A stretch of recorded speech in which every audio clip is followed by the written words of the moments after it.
आणि आपण एवढ्या बर्फाच्या जवळ आहोत. हा बर्फ तुम्हाला हातात घेऊन दाखवतो. बापरे.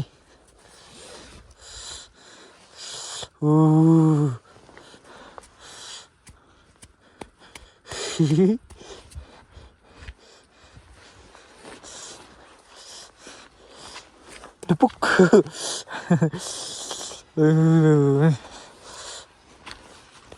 किती भारी ना.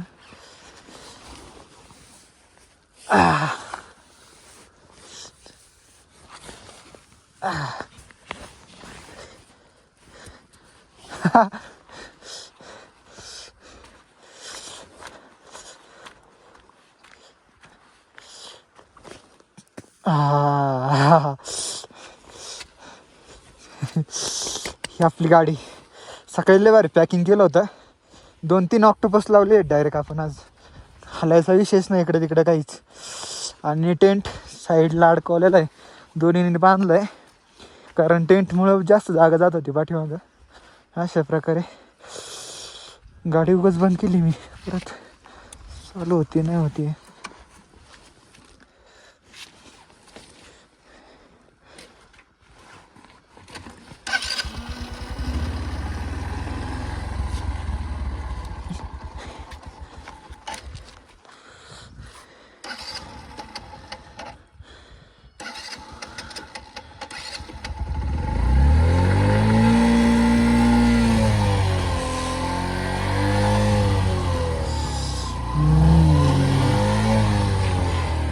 कसा आहे व्ह्यू.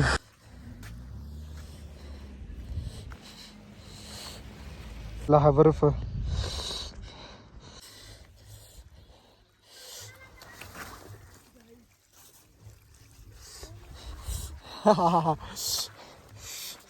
आपल्याला बघून हे पण थांबले बघा इकडे.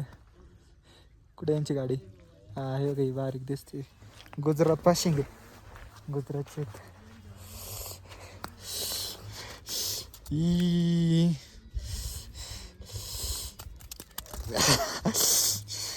महाराष्ट्र में कहाँ से हो भाई? महाराष्ट्र में अहिल्यानगर. अहिल्यानगर. एक इधर साइड आ रहा. हाँ उधर से चला के आया मैं. वैसे मैं पुणे रहता हूँ. अच्छा. तो वहाँ से. सही है सही है. मैं भी वसई में ही रहता हूँ. गाडी एमपीच आहे. आपण आता निघणार आहे कारण हाय अल्टिट्यूडवर आहे जास्त. आणि इथून आपल्याला खाली पण लवकर जायचं आहे. चला चला आता आपण इथून निघतोय पुढं. टॉपला गेल्यानंतर पण थोडा वेळ थांबूयात आपण. हरकत नाही पण निवांतच आहेत आज. चिखल आहे खाली सगळं. गुजरातून आलेले आहेत.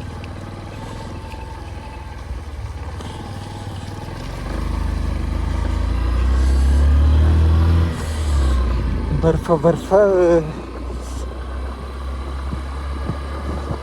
आपल्याला गोळ्यामध्ये बर्फ देतात बघा. तो किती असं म्हणजे सुटसुटीत असतो तसंच हा बर्फ आहे. म्हणजे असं नाही की बर्फ पडलाय तर मग तो असा आपल्याकडे आपण बर्फ कसं बघतो असा जाड म्हणजे एकदम असं टणक दगडासारखा. तसा नाही. असा म्हणजे बर्फाचा भुगा झाल्यासारखा बर्फ आहे हा. किती भारी वाटतं हात लावल्यावर. आपण टॉपला जाऊन थांबलो. चला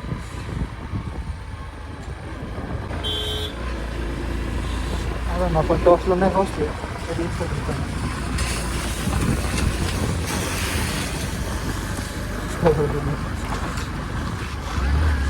आपण दोन्ही साईडचे इंडिकेटर लावून चालू.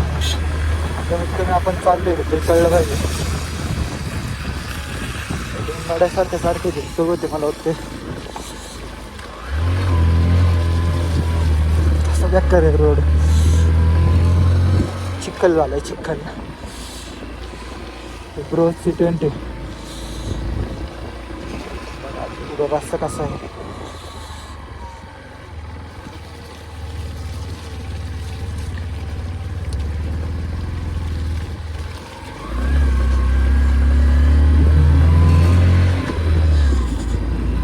सगळं दुकान वरती आभाळ आल्यासारखं.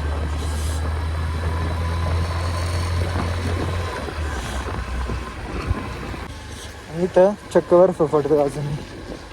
नशीब पाऊस पडत नाही. व्हाईट व्हाईट दिसतंय तुम्हाला. हा बर्फ आहे इथला.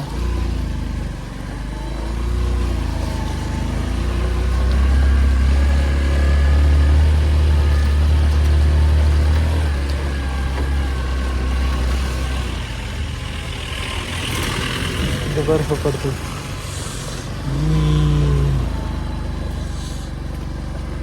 असं लाईव्ह बर्फ पडताना मी आयुष्यात दुसऱ्यांदा बघतोय. पहिला ओरीला 5ला बघितला होता आणि आता हा दुसऱ्यांदा बघतोय. वाव किती भारी. गारजून बर्फ इथं साचतोय. हा पांढरा शुभ्र बर्फ गाड्यांच्या टायरामुळे जे चिखल उडालाय त्याच्यामुळं कसा थोडासा असा खराब झाल्यासारखं झालाय माती कलरमध्ये. आणि इकडं आहे तो शुभ्रच आहे. तरी काही चिखल उडवणार आहेत गाड्या. कशा चाललंय गाड्या. भारी वाटतंय पण बोलता येत नाही. आवाज गेलाय खाली.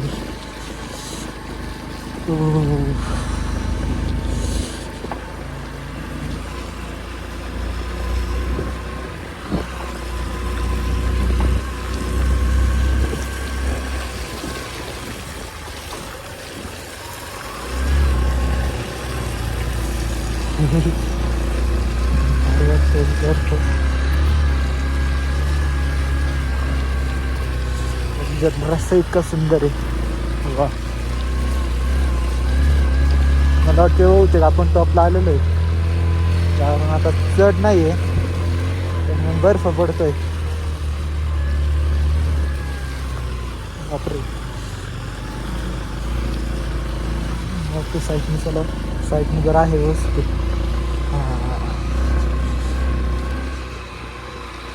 बर्फ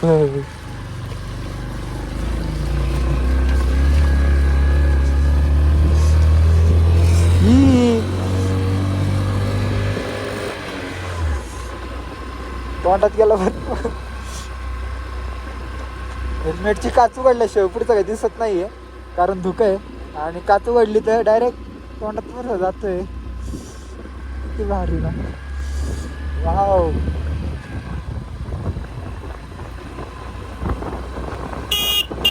अंदाजे चालायचं.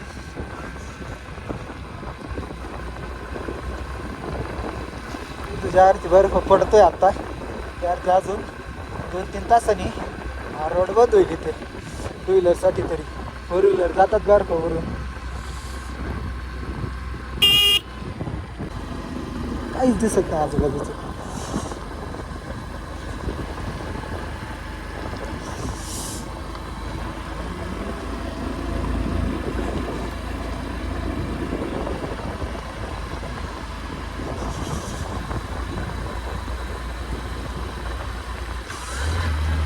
पण चढायचंच आहे. बापरे. रुमलिंगला पेक्षा उंच येतो का जातो का काय आपण आता. हा सगळा बर्फ मध्ये मध्ये दगड दिसतात फक्त आपल्याला.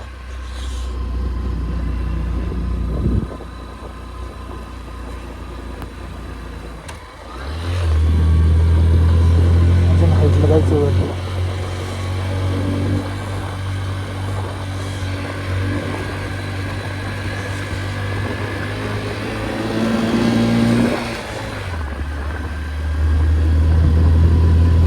आपण आहोत आता टंगला टॉपला. हा एक 17,000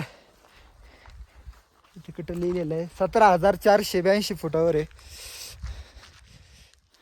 इथं बर्फ पडतोय आणि आपण या लोकेशनला आलो आहोत. टंगला टॉप म्हणून आहे. ही आपली गाडी पाठीमागं. चला आपण आता थोडे फोटो काढू आणि खाली उतरू.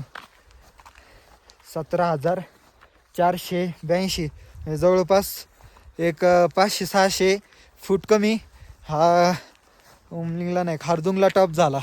खारदुंगला टॉप ज्या हाईटला आहे त्या हाईटला आपण बघा पाय ठेवतो तर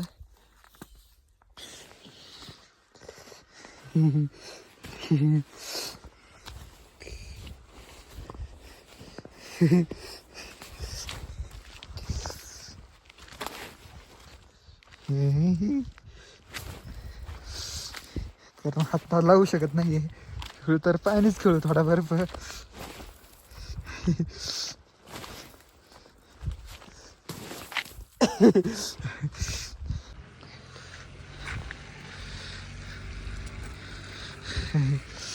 गाडी सोबत खेळूयात थोडा बर्फ. ती पण सोलो आणि आपण पण सोलो आहे.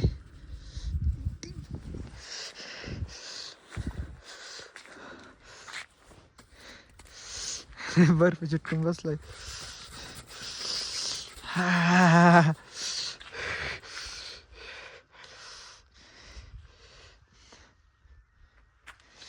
तुम्हाला इथं दाखवतो highest cafe on NH3 national highway 3वर असलेला हायेस्ट कॅफे 17,482 फुटावर असलेला हा. इथं फॉरेनर थांबले. टुरिस्ट आहे. इथं आपली गाडी उभा आहे. इथून मनाली 364 आहे आणि पँग 65 किलोमीटर आहे. चंदीगड 673 आहे. लेह हे 111 आहे. म्हणजे 111 किलोमीटर आलो आपण सकाळपासून. खारदुंगला टॉपला होतो जवळपास 18,000 फुटावर. तर त्यावेळी आपल्याला दम वगैरे लागत होता, पण 2-4 दिवसामध्ये इतकी सवय झाली आपल्याला की आता आपल्याला मोकळा श्वास घेता येतो. हे बघा, म्हणजे दम वगैरे काही लागत नाही, काय नाही. म्हणजे सवय झाली थोडक्यात. इकडंच राहिलं तरी चालेल, पण नाही, आपण येणार आहे महाराष्ट्रात, काळजी करू नका. हा सगळा व्ह्यू बघून आपण आता खाली जाणार आहोत.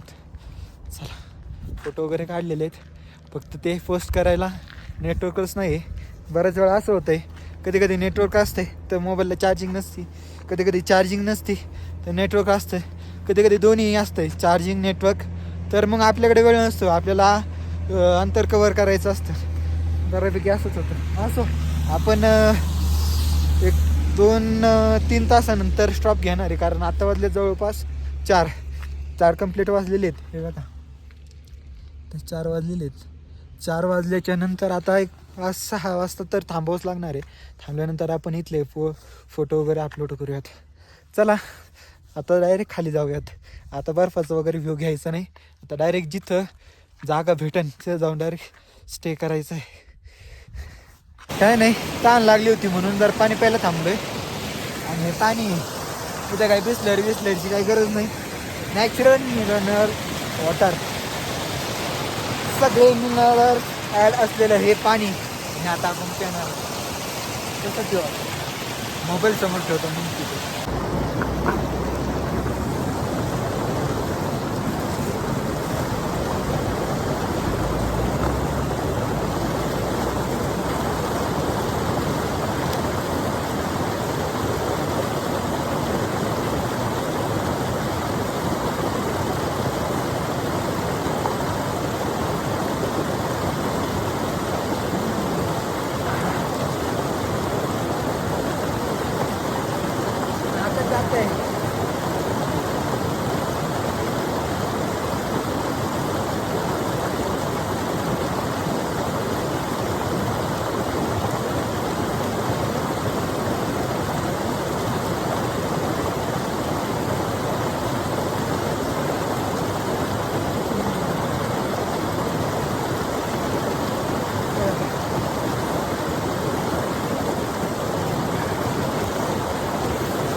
तर आपण आलो आहोत लेह ते मनाली हायवेवरील नॅशनल हायवे 3वर असलेला पुढचा पास, म्हणजेच नाचुंगला टॉपवर. याची उंची आहे 16,616 फीट. हे बघा, आणि याच्यापेक्षा पुढचा व्ह्यू दाखवतो तुम्हाला, जिथं बर्फ आहे पण सूर्यकिरण त्या ठिकाणी पडल्यात आणि इतकं सुंदर दिसतं ते या ठिकाणून. तुम्हाला दाखवतो. हा लाचुंगला टॉप आहे, हा बघा समोर.